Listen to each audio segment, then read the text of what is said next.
in the anthropological term, they have used as dormitory, which is a misnomer in the correct sense.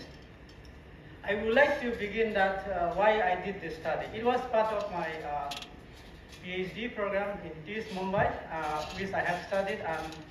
And why did I choose these studies? The reason is that, for instance, you can see here the colorful, the ho-hoing practice, especially in the Manipur valleys.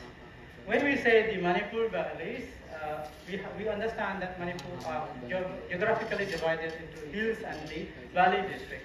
And where we know that in the hills we have most of them are the tribals, and in the valleys the majority. Of course, many tribal villages are there.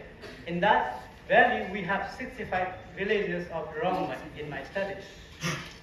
The reason is I have said that when I was going for higher studies, we have been encountering, or from my childhood experience, that people ask me that where are you from? I say that I am from the village, that Ragailong village of Imphal. But people will ask me where is my native village. Then I said Ragailong is my native village. But they will ask again, I am talking about your native, that is the traditional setting that is in the hill district. So I will say that this is my native village. I don't know where I am from. This one for previous generation maybe, but we don't have a native village in the hill district. So this is some of the questions. And I begin to raise some questions that how this traditional institution, we have a modern institution where the traditional institutions are not non-recognized in the valley. Whereas we have in the hill district like autonomous district councils, right? So in that sense that I begin to inquire that what is happening here. Still we have a district administration, we have a panchayat, but this institution still functions, whether it may be mechanism of social control, mechanisms of ritual, festivals, and so on. That was the starting point of my inquiry. So we have here, I have used the word traditional and non-traditional setting, and which I mean to say that the traditional setting means the indigenous or the original place where the native, which our forefather has been there. But we are now in the valley where which I have used in my study as a non-traditional setting. The reason is that these 65 Rongmei villages have come down to the valley in different course of time, just to give a highlight for the study.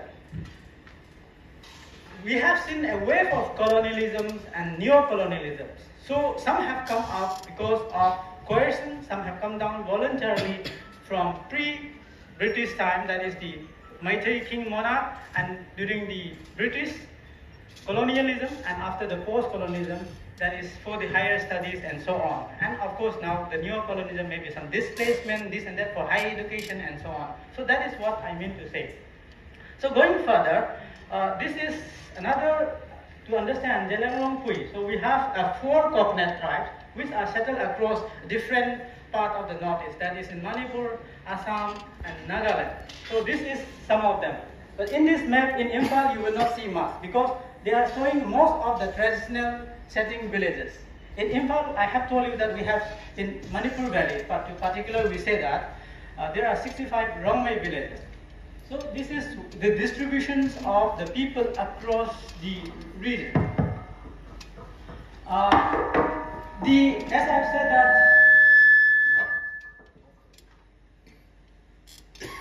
here the Thien, as I've said before, the Thien have different institutions, different we call moral. That is for the aged man, aged woman, married woman, youth. When I say youth, that is boys and girls.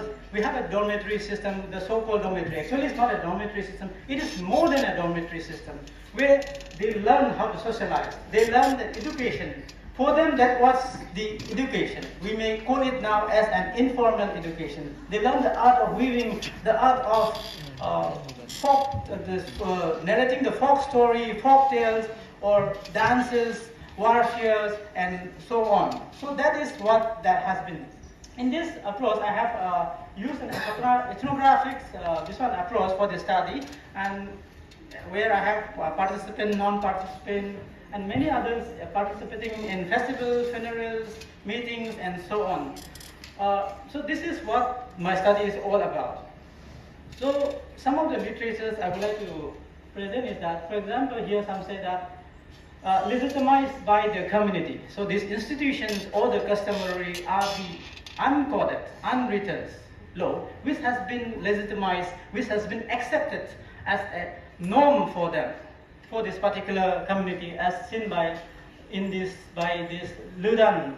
And in the another literature, you will find that the history, culture, tradition that has been passed down from various generations. So in totality, if you see the literature, you will find that these are the institution or the indigenous institution, or we may call it a traditional institution, that has been respected, honored, and has been conserved or preserved and passed down from generation to generation, despite a lot of challenges they have faced from from the others, outsiders or internal factors. They have undergone changes, transformation with the needs and time. So just to say that, for example, the role and function, the most important part is that even today, the institution plays a very important role in administrative, judiciary, and religious activity, as stated by the Mekong. And then, moreover, this institution has played a crucial role in creating a bond, that is solidarity, law and orders, controlling social evil, and protections of its own community in every aspect of their life. Another, Burman have said that there are three types of institutions, that is self-regulated, republican, and monarchical type. Without losing much time on this literature, I would like to go on. In the colonial and post-colonial, we may say that neo-colonialism, we have undergoing a lot of contestation, challenges, transformation, adaptation, or even to the assimilations of this, or the genocide of this institution, which we are observing all over the world and even in the Northeast also.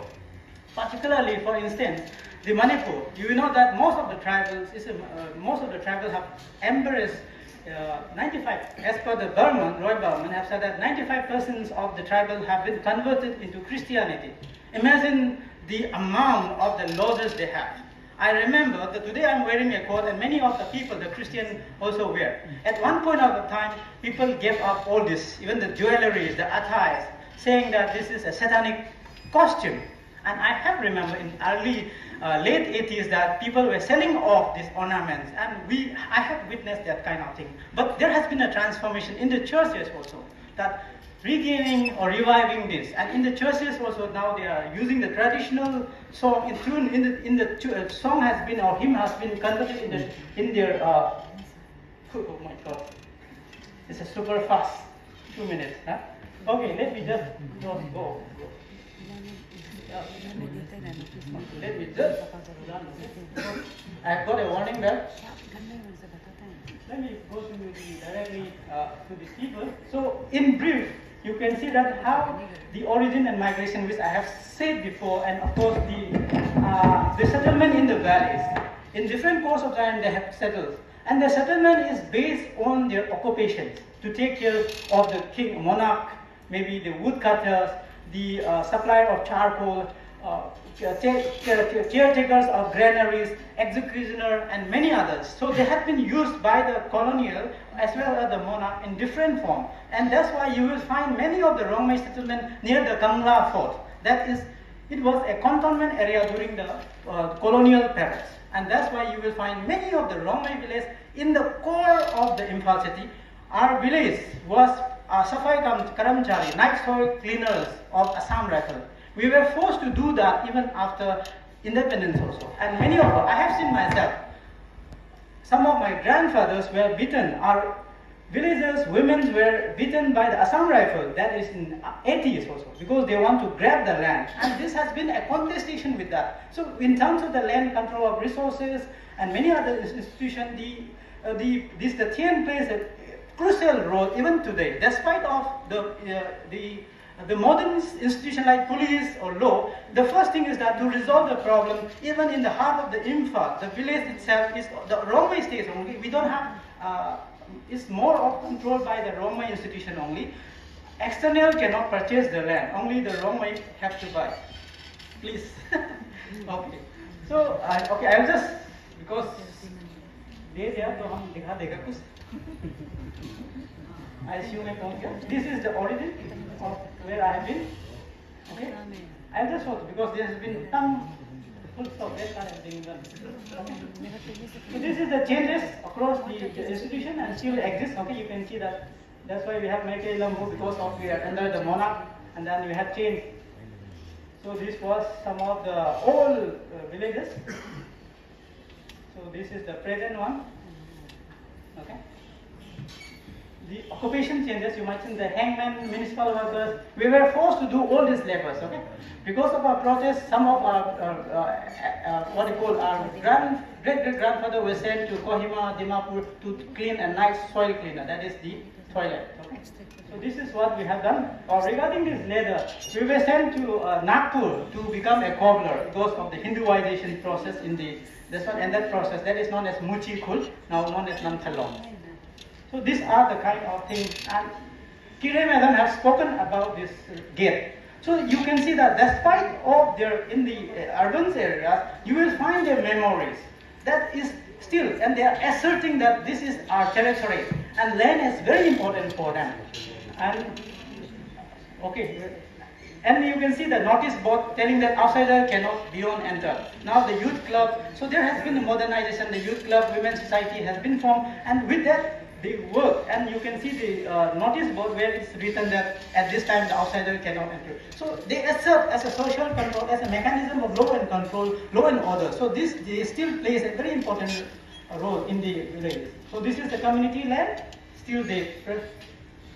Some of them community land, the village deity is very important. In the village gate you will find both of them.